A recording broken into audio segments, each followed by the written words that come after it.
Non mais cet highlighter, je ne m'en lasserai jamais. Non mais... ça me fatigue. Et tout le monde, j'espère que vous allez bien. Je suis une nouvelle vidéo. Aujourd'hui on va parler de l'orientation. Que faire après le bac? Que faire après... Après quoi? Qu'est-ce que tu veux faire plus tard? Je vais vous parler d'orientation. Vous étiez beaucoup à me demander sur Instagram de faire une vidéo là-dessus sur que faire après le bac, parce que vous êtes énormément nombreux à ne pas savoir ce que vous voulez faire plus tard et même après le bac. Vous inquiétez pas, vous n'êtes pas du tout les seuls dans ce cas-là. C'était dans votre cas aussi quand j'avais 17 ans. J'étais un peu perdue, je ne savais pas du tout ce que je voulais faire. Et encore aujourd'hui, j'ai une petite idée, mais encore ce n'est pas sûr, tu vois. Si vous ne savez pas, au lycée c'est totalement normal, et pour celles et ceux qui savent déjà ce qu'ils veulent faire, je vous envie, vraiment je vous envie, parce que c'est très compliqué pour un étudiant, un lycéen de ne pas savoir ce qu'il veut faire plus tard, de toucher un peu à tout mais se dire mais qu'est-ce que j'aime vraiment dans tout ça. C'est vraiment compliqué, donc je vais vous parler de ça. Alors par contre la nouveauté pour moi c'est que ça se passe sur Parcoursup. Moi avant ça se passait sur APB, bon ça fonctionnait bien moi je trouve personnellement. Après Parcoursup je ne connais absolument pas, je ne sais pas du tout comment ça se déroule au niveau de la sélection des candidats. Je sais pas du tout comment ça se déroule, si c'est le hasard ou si c'est sur dossier. Franchement je ne sais pas du tout.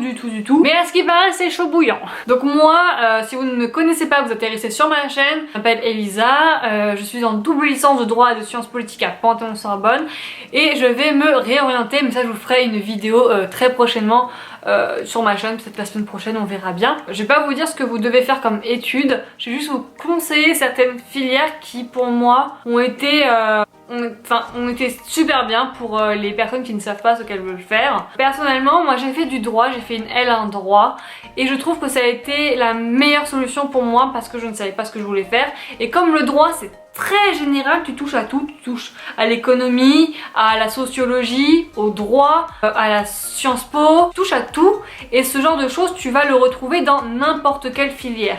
En médecine tu fais du droit, en littérature tu fais du droit, dans le commerce tu fais du droit, en gros tu fais du droit de partout.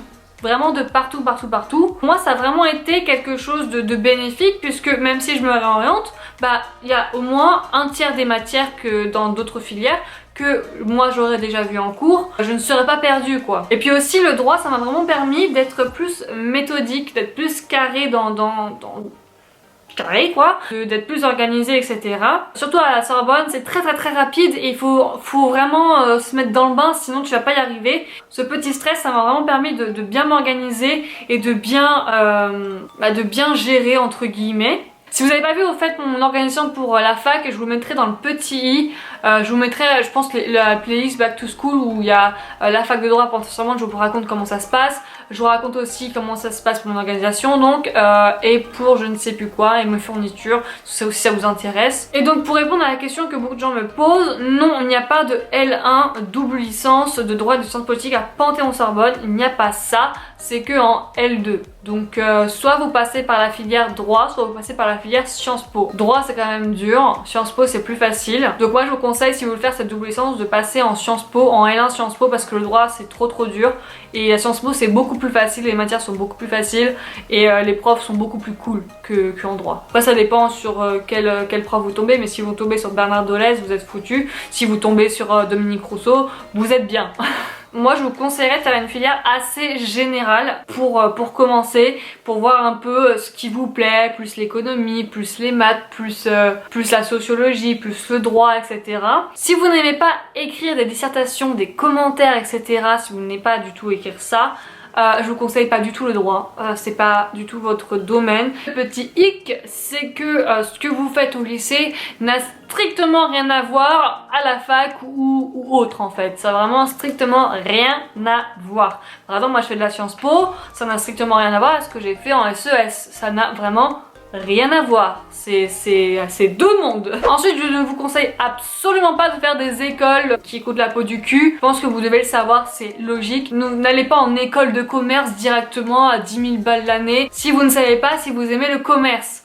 essayez de faire des stages avant d'avoir des petites expériences professionnelles. Dans le commerce, si vous voulez faire du commerce plus tard, ou dans des cabinets juridiques si vous voulez faire du droit, dans des écoles maternelles ou je ne sais quoi si vous voulez faire institutrice. Essayez de faire des stages pendant les vacances. Là, vous avez des vacances au mois de mars. Essayez de voir un peu et pas de rester juste en vacances comme ça. Essayez de vous renseigner, de faire des stages.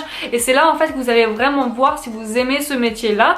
Moi, par exemple, je voulais être vétérinaire. J'ai fait un stage de 2 semaines chez un vétérinaire. C'était terminé. Je ne voulais plus faire ça. Trop monotone pour moi, tu vois. Il y avait trop de castration de chiens, de chats. C'était chiant en fait. Moi, ça m'intéressait pas. Bah, j'ai vu que je ne voulais plus faire ça. Et c'est que en faisant des petits stages, des expériences professionnelles que vous allez vraiment savoir ce que vous aimez. Ça veut pas dire que tu aimes les maths en cours, que tu vas aimer la licence de maths. Ça veut pas dire que tu aimes l'économie en cours, que tu vas aimer la licence d'économie. Ça n'a strictement rien à voir. Il faut vraiment que tu fasses des stages et des expériences professionnelles. Sinon, tu peux aller voir, mais... Après ça dépend des personnes, hein, j'avoue, mais la conseillère d'orientation, bon, elle va te faire juste un petit quiz sur internet que tu peux retrouver facilement chez toi. Voilà, c'est comme vous voulez. Ensuite, ça c'est un conseil de mon expérience. Ça veut pas dire que vous êtes dans l'une des meilleures facs de France que vous avez les meilleurs professeurs. Vraiment. Ou des meilleures infrastructures. C'est... Par exemple, à la Sorbonne c'est avec Assas, c'est la meilleure fac de France de droit, très connue dans le monde entier. L'infrastructure, l'intérieur de la fac, c'est pourri. C'est pourri. Il n'y a pas d'endroit pour manger, il n'y a pas de chaise, il n'y a pas de banc, il n'y a pas de table, il y a un petit restaurant Crous qui fait 2 mètres de long. Certains amphis, t'as pas de prise. Enfin, non! Je suis pas d'accord en fait. Même à Cassin on est mieux lotis. À Cassin on a des tables et des chaises, un crous, des amphis avec 2 amphis avec des prises dans chaque table. Bordel. À la structure où il y a le Panthéon en fait, là franchement je trouve que on est très mal lotis. Vraiment on est mal lotis. Ils mettent la clim alors qu'il fait -15 dehors. Pour les profs, t'as des profs qui viennent en cours, là ils arrivent en retard, ils préviennent même pas, on attend depuis 1 heure dans l'amphi, personne n'est au courant de rien. Ensuite ils arrivent, ils ont même pas envie d'être là, ça se voit, ils lisent juste le cours qui est en face de toi, ils te mettent des sales notes au partiel. Ah non mais là c'est terminé la Sorbonne. On est tous d'avis de dire que c'est de la grosse merde. Vraiment c'est de la grosse merde. Je vous donne un exemple. Pour un professeur, quand tu apprends par cœur ton cours, quand tu as une bonne problématique, ton plan est cohérent, etc. Tu as 6 sur 20. Il y a un problème, on est bien d'accord.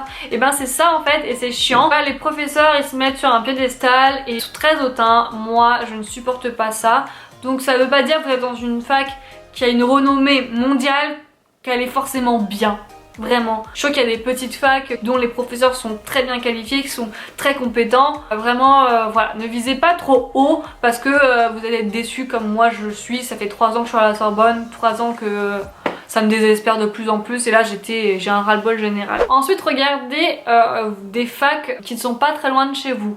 Je vous conseille vraiment ça, de pas faire 1h30 de trajet aller-retour, je vous conseille vraiment pas, ça ne fonctionne pas, vous allez vraiment être vite fatigué. Privilégiez des facs qui sont à 30 minutes, 40 minutes grand max de chez vous, mais pas plus parce que vraiment ça va vous saouler et vous allez plus être motivé. Mais en tout cas ne vous mettez pas du tout la pression pour l'orientation. Ce n'est pas grave si vous vous trompez, ce n'est vraiment pas grave. Admettons vous choisissez le droit, vous n'aimez pas ça au premier semestre, vous pouvez vous réorienter en semestre 2. Alors ça, je ne sais pas trop comment ça se passe. Faut demander aux associations de votre fac. Par exemple à la Sorbonne, c'est l'ACID. Je vous en ai déjà parlé dans mes vidéos Back to School, donc n'hésitez pas à aller la voir. Demandez à l'association ou demandez à l'administration en leur envoyant un mail, ils vous répondront.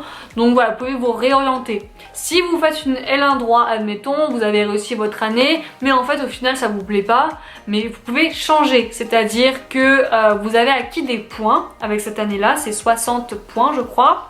Et en gros ça veut dire qu'avec 60 points tu peux passer en L2 de n'importe quelle filière. Avec un bon dossier, une lettre de motivation, etc. Après c'est à la fac de te dire si oui ou non elle t'accepte. Donc il faudra s'inscrire sur Parcoursup et voir tous ces concurrences, etc. Donc admettons, moi je suis en L2 droit, je peux passer en L3 gestion, L3 économie, L3 maths, L3 histoire, L3 archéologie. Voilà, je peux faire ça. Donc ce n'est pas grave si tu te trompes en fait. C'est vraiment pas grave, te mets pas de pression. T'as seulement 17, 18 ans, 19, 20 ans grand max.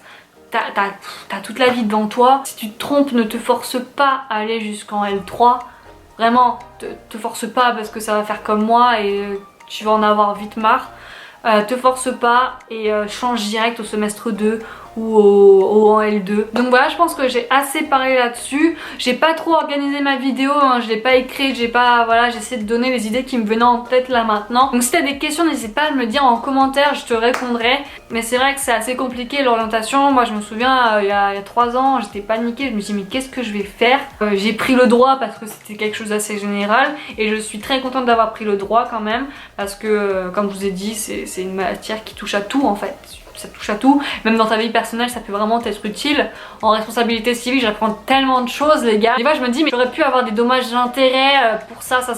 T'apprends vraiment plein de choses, c'est super bien, mais c'est juste les enseignants qui sont pour moi pas compétents et ça me saoule, vraiment ça me saoule. Voilà, après ça dépend sur quel prof vous tombez. Il y a beaucoup de profs en droit à la Sorbonne qui sont passables, beaucoup qui sont nuls et il y a une petite quantité qui est super. Par exemple il y a Dominique Rousseau en droit constit, si vous l'avez, pépite ce mec, il est vraiment super. Vous avez Monsieur Loiseau qui est super bien, il fait du droit civil, il est vraiment super bien. Après en notation pas top mais il est bien, franchement son cours il est vivant. Vous avez Madame Bakache, son cours de responsabilité civile est vraiment bien, elle est vraiment intéressante, elle nous donne de bons arrêts qui nous font rire donc on les retient tu vois facilement.